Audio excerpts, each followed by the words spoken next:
Hey, what's up, everybody? Hi. This is Derek in Virginia, episode 6, Addiction and Recovery Talk. Yes, if you've been following us, you know that Derek is my ex-husband and also my business partner, but we both like to share with the world our story and about addiction and recovery, both aspects of it.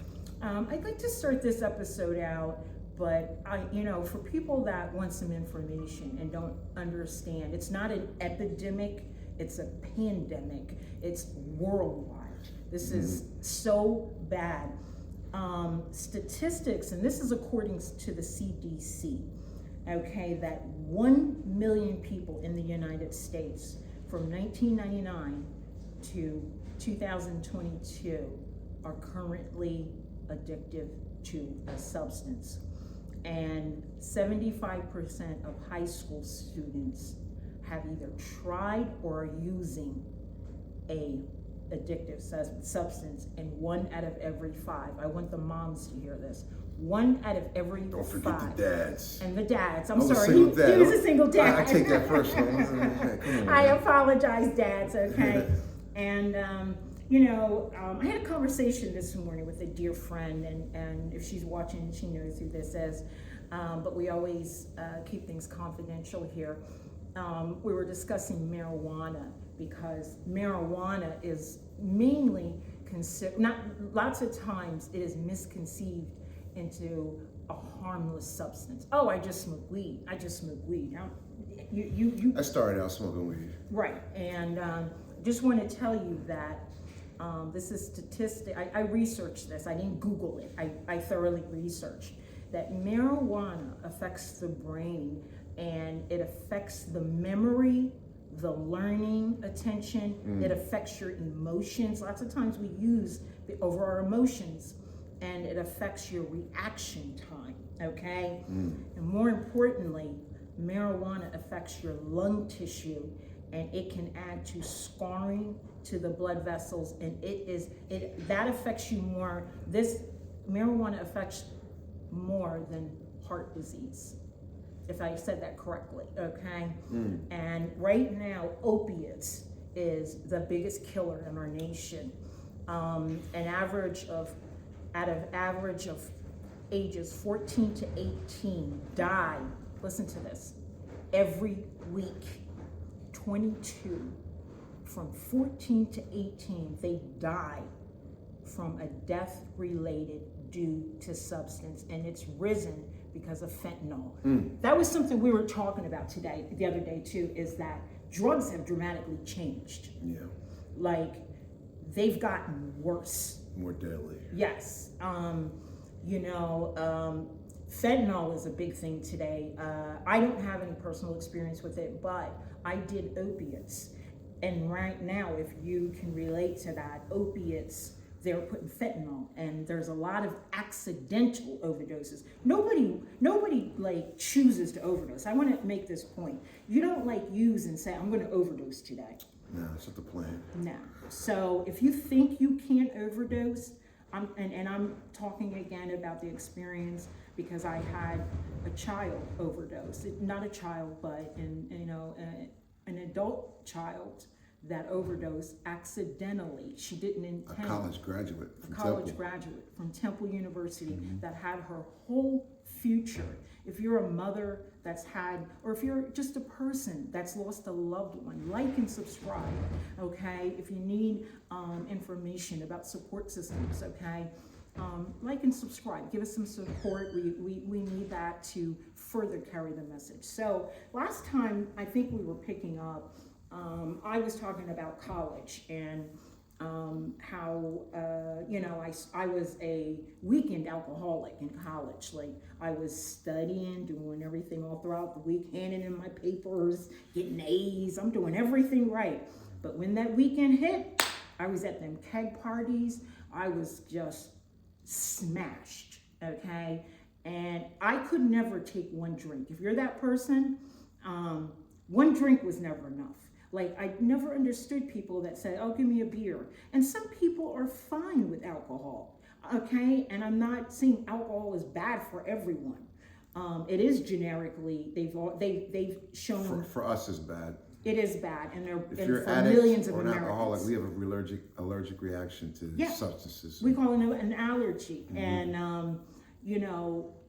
we are not here to judge anyone. We're here to give information and personally relate. If you can relate to any of us, so basically, I became a weekend alcoholic. I was the fun girl, and because I felt good. I felt like I could be myself, and I felt like people would like me more.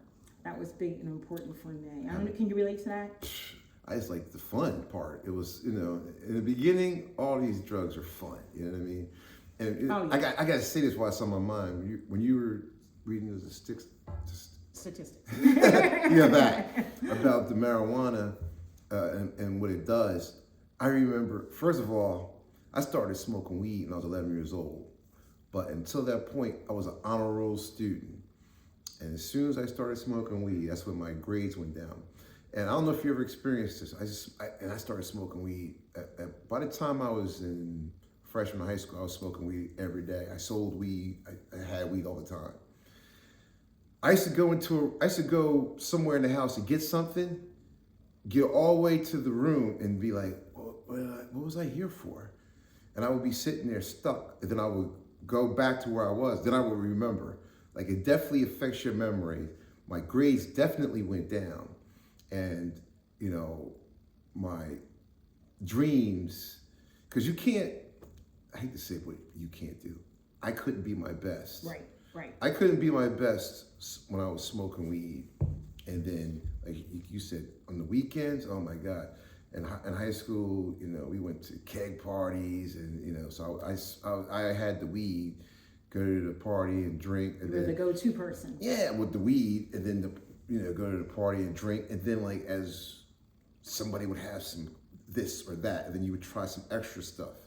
So on the weekends, I got to be a party animal, and my goal was to get completely obliterated, pretty much. You know what I mean? See if I can go to a Mercury or Pluto or Jupiter. That was my goal. You know what I mean? And Just wanted to get outside yourself. Yeah.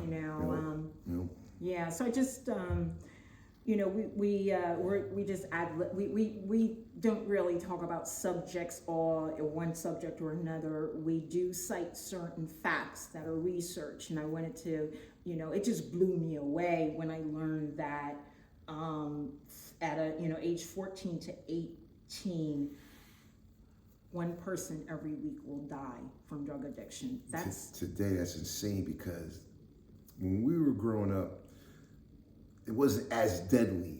Like for instance, I started smoking weed. Weed was like the thing, and everybody drunk, alcohol on the weekends, stuff like that. And then other like acid, whatever, and then cocaine. But it wasn't so, we didn't have the hard drugs like in high school, like not like that. I mean, like they have access to it today. Yeah, I mean, even like 10 years ago, people were hooked on heroin in high school. I was like, we didn't have nobody doing heroin in high school when I was coming up. Not in high school. Like. If you're one of those, if you're one of those high school students watching this, like, just know that it can become a serious problem if it's not already. If you're a parent, pay attention to your children. Look at them in the eye. Pay attention. Trust me. I thought I was doing everything I could as a parent, and I still lost a child. But going on with our story, I think I ended up getting married, and it just so happened that who I married ended up he became an NFL football player. So I traveled with him, and I was still socially drinking. Okay, I took like a cooling off period because I was focused on, I had a baby, so I was refraining from that time. But then I met a friend.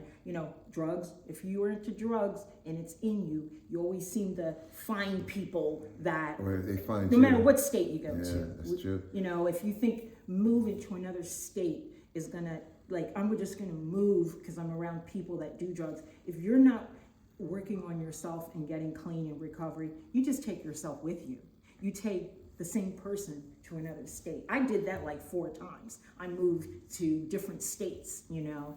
And so anyway, I started as a mother and a parent, like living, you know, as an NFL wife, trying to keep up with this lifestyle that people had, and always trying to keep up with the Joneses, and, you know, dealing with anxiety, dealing with a marriage that was just had issues. I'll leave that alone. Anyway, yeah, I'll just leave that alone because I'm trying to be respectful to everybody here. But I started realizing I could get painkillers easy because of who I was married to. So I'd go to a doctor and they'd give me anything. Okay, oh, you're so-and-so's wife. So I was getting painkillers. Started with Percocets. And I mean, started with taking 1 here and there. Then I went to taking 2. Then 2 wasn't enough. And then a year later, physically, I could not function without taking a pill. You know, it's funny. It starts out fun, then it becomes a job, getting high, finding ways and means to get more, and then it gets so ugly. And it's a job hiding it from your Oh loved yeah, ones. but I lived a double life. Yeah. I mean, like I was, you know, trying to be this person, and then as soon as I like for instance, I left college. I left junior college because I basically wanted to go back home to Jersey and get. I felt like I was missing out on all the parties. I mean, I went out there to play football, and you know, I got caught up in all that stuff out there. And then the semester was over. I came back home, and I just ended up just getting a job, and just, you know, was happy to just work and party with my friends. And we got plastered every night. And, You worked at the post office, right? well, yeah. I worked for this cable company, Monmouth Cable Company. As a matter of fact, me and my one good friend, we were the first black guys to work for this company. Back then, cable was on the poles. They had an underground cable department where we would put the cable, and it was like a new department. Well, I don't know if it was so new, but putting cable in the ground was fairly new. But we were the first 2 black guys to work there, and I was like, I think 18, and my friend was 19, and I was the spokesman for me and him. You know what I mean? Because I'm a good talker, and they had to have a talk with all the crews that, like, we got these 2 black guys coming in, and blah, blah, blah. You know what's funny? Then they split us up. I was on one crew, and he was on another crew. I don't know why this popped in my head, but I'm gonna tell the story. The crew I was with, they used to listen to Howard Stern. I never heard of Howard Stern at that point. And, you know, Howard Stern was controversial. He used to say all kinds of stuff, racist stuff. I don't know if it was racist. Just like, he talked about every race, even his own. He was just, and I remember they were saying some stuff about black people, whatever, and they all wanted to laugh, and I was looking at them, and I said, go ahead and laugh. I know y'all want to laugh, and they busted out laughing, and it was like, oh, this guy, he's cool. And they said, you get high? I was like, yeah. Right. So and then I worked there for a couple of years. And then when I was 21 years old, I got a job at the post office. And at that point, you know, all right, that's a lifetime job, whatever. Is that the one you told me about how you went in and you were all like high one day at the post office? Yeah, I was a mess there. Matter of fact, I got the job because I paid my friend's nephew for a bottle of piss because I couldn't pass no drug test. But I ended up working there. I was 21 years old. And then I started a little landscaping business because I went to work 4 in the morning. I worked till 10. Pretty much every day. Only 2 days a week I had to work 8 hours. So when I had to work 8 hours, I would take a lunch at 10 to 11, come back from 11 to 1, just pretty much just chill because I would just sort mail and have my headphones on. And I lived like 2 blocks from the job in Belmar, New Jersey, down at the shore. So I was 21 years old. I had a 2-bedroom apartment, 3 blocks from the beach, and it was like Animal House, my party. I mean, I had epic parties. I had a party when I turned 25 years old that they still talk about probably to this day. It was just off the chain. No, isn't that like? And the cops came, and I got charged with terroristic threats against police officer. That's another crazy story, but. Didn't you end up losing that apartment eventually? No. Here's crazy. I ended up leaving that apartment because I wanted to move to Asbury Park because I wanted to be closer to the drugs. Because we used to drive back and forth on the weekends to get cocaine because that was our spot, Asbury Park. But after like 2 a.m, it's kind of sketchy to be driving, So I decided I'm just gonna move to Asbury. So moved where the drugs were. I moved where the drugs were. Wow. Yeah, and just drugs just have a way of taking over your life and making decisions for you. You know what I mean? That's a good point. It takes over. You know what I mean? And yeah, that's a good way of saying it. Like it starts out so where it feels good and it's fun, and I ended up going to my first my marriage, as I said, I was married to a professional athlete, and our marriage was already, having issues outside of issues, and I couldn't be the best wife I could be. I couldn't be the best mother I could be, because what happened with the opiates is I physically got addicted to it. Like I found like it started, like it started where it just made me feel good, but eventually, like a year later, I found that if I went like 6-7 hours without a pill, I started sweating, like my bones started aching. wow. Matter of fact, since we're on the subject and talking about educating people, I never did opiates. So opiates, basically, going by what I've heard from people from all these years going to meetings, it's a physical addiction, and after a certain amount of time, you have to get more in your system just to avoid being what they call dope sick. Right. And you can legitimately start with a legal prescription. In fact, what was that Netflix show that you recommend people watch? Painkiller, and then there was another show, I think it was on Hulu maybe, called Dope Sick. Okay. And it talks about the epidemic when OxyContin started and how that family did all this corrupt stuff to get it approved so they can sell OxyContin, and they lied basically, and they made billions of dollars off of it. They still are. and a lot of people died from that. A lot of people. Watch it. I lived it because, like I said before in the other episode, me and my first wife used to sell OxyContins, and it was crazy to me because everybody went wild over it. And then, like you know what I started noticing about that? Like, it's one thing when people go, basically in my day, it was either you're on crack, cocaine, or you're on dope, or you did both. You know what I mean? And when I got in recovery, it was the crackheads, the dope fiends, whatever. Then I noticed a lot of people, everyday people, got hooked on painkillers. Professionals. Then they would get a prescription from the doctor.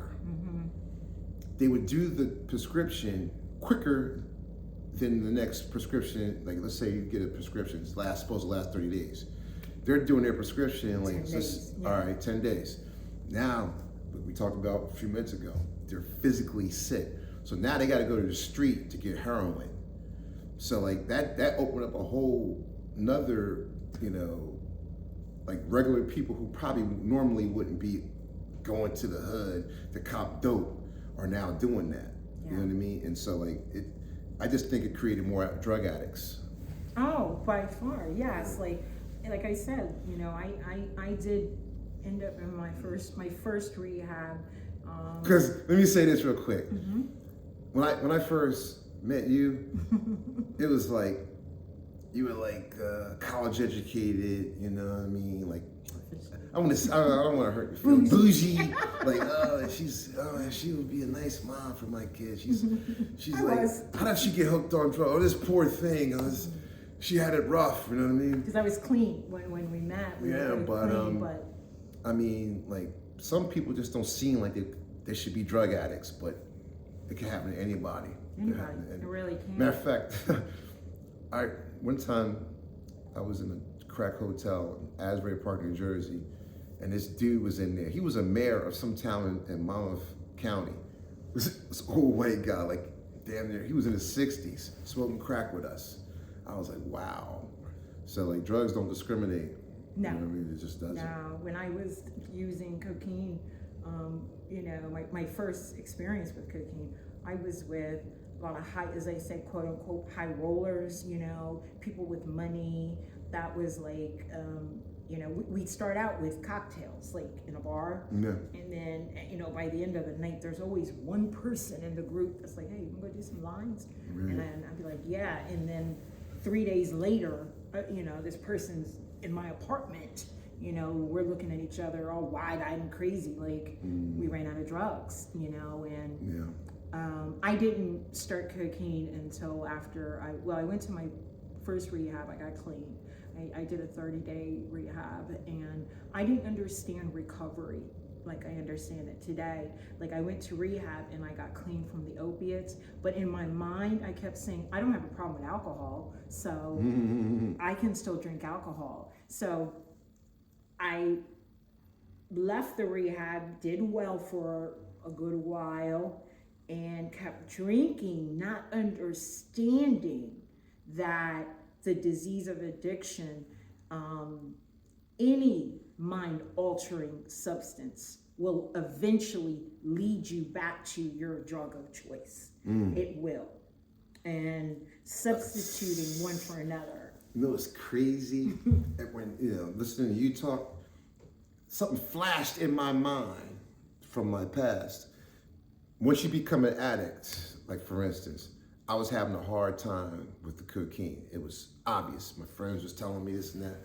Well, one good friend, I'm not gonna say his name, this dude was a big time coke dealer. Me and him was cool, you know what I mean? And it started being a problem for me. And he was the type, he didn't really get high, but when he did, he went all out. He didn't like to smoke, he liked to snort the coke. So he was like, didn't really want to give me coke no more because, you know, he saw me, you know, having all the struggles I was having. And the guy who I talked about earlier in other episodes, he was clean, Boz, George. So my man had a party, he had a pool and all that. He said, just come to the party, man, eat some food, chill out, drink. Because like to him, drinking is not a problem. I'm like, all right. So I go there, you know, I ain't really got no money or nothing. So we go to the party now. My friend George, he's clean, right? And so he's driving. I'm going to this party. I'm going to drink, eat, swim, whatever. And but the thing about it is, when I would drink, I noticed I had a craving for coke. So I'm in this party, man. I'm like, no, he ain't gonna give me no coke. You know what I mean? I'm chilling. Out of nowhere, this dude comes to the party, man. He's a musician and everything. And he's into Elvis, and it was Elvis's birthday, right? So this dude wants to play Elvis songs, but he wants somebody to sing Elvis songs. So nobody's volunteering. Now, I like Elvis. I grew up, back when I was a kid, Elvis used to come on like remember Abbott and Costello and all that? They used to play those old movies on He's Sundays. not that old, but yeah, he is. I'm just saying, they used to play they they used to play those old movies, like like in the 70s, the 50s were like, you know, whatever. So they would play like stuff from that was like Elvis was Elvis. So I liked Elvis, man. Elvis could sing, dance. He had a lot of girls, and you know, who doesn't want to like be like Elvis, right? So I was like, yeah, dude, I know some Elvis songs. So I started singing the songs. He was playing the guitar, and they went wild. So, you know, I'm a good addict. I took somebody's hat and passed it around to get money. And I was like, what song you want next? And I just went off and had a little concert, and I got all this money. Now, I'm like ready to go because I got some money. And I told Boz, let's go back. So I'm dead drunk. He drops me off, right? In Asbury. And at the time I lived in Asbury, I was so drunk. that I copped the Coke. Now, I think it was like a Halloween party. I don't know. I had an orange, like, play gun. I don't know how I had it or why I had it. I was so drunk, I walked the wrong way home. And right next to Asbury Park is a town called Wanamassa. Wanamassa is like a suburb white town. I'm trying to get to Asbury because I was in Asbury. I don't know how I went the wrong way, so drunk.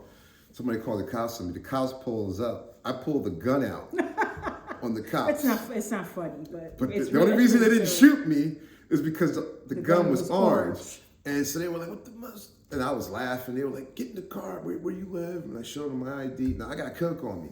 They must have had pity on me, and they just gave me a tongue lash and said, dude, we could have shot you, this and that. Because the cops wasn't killing people back then like they started doing.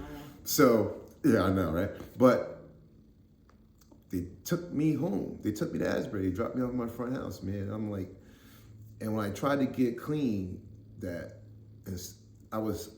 felt like cocaine was my problem, but I didn't know I crossed the line where if I smoked some weed, right, I would want to drink. That's a great point. And if I drank, I would want to do Coke.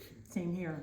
If I drank, it would eventually lead me to wanting to do Coke. And even for a while, I could drink, but like even for like I would even go like a year. I would say years where I would just have a drink, but I always drank to get drunk. I never just drank and had one drink. That's a sign that you might have a problem.